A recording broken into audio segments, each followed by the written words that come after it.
त्रिदलं त्रिगुणाकारं त्रिनेत्रं च त्रियायुधं त्रिजन्मपापसंहारम् एकबिल्वं शिवार्पणम् त्रिशाखै बिल्वपत्रैश्च अच्छिद्रैः कोमलैः शुभैः तव पूजां करिष्यामि एकबिल्वं शिवार्पणम् कोटिकन्या महादानं तिलपर्वतकोटयः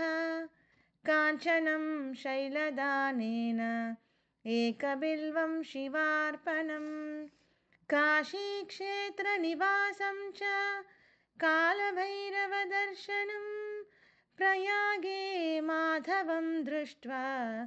एकबिल्वं शिवार्पणम् इन्दुवारे व्रतं स्थित्वा निराहारो महेश्वरः नक्तं हौष्यामि देवेश एकबिल्वं शिवार्पणम् रामलिङ्गप्रतिष्ठा च वैवाहिककृतं तथा तटाकानि च सन्धानम् एकबिल्वं शिवार्पणम् अखण्डबिल्वपत्रं च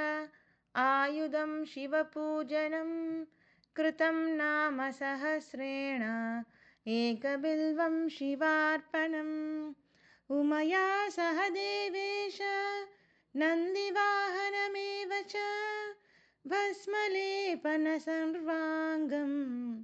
एकबिल्वं शिवार्पणम् सालग्रामेषु विप्राणां तटाकं दशकूपयः यज्ञकोटिसहस्रश्च एकबिल्वं शिवार्पणम् दन्तिकोटिसहस्रेषु अश्वमेधशतक्रतौ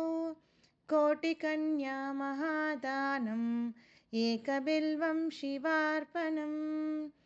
बिल्वानां दर्शनं पुण्यं स्पर्शनं पापनाशनम् अघोरपापसंहारम् एकबिल्वं शिवार्पणम् सहस्रवेदपाठेषु ब्रह्मस्थापनमुच्यते अनेकव्रतकोटीनाम् एकबिल्वं शिवार्पणम् अन्नदानसहस्रेषु सहस्रोपनयनं तथा अनेकजन्मपापानि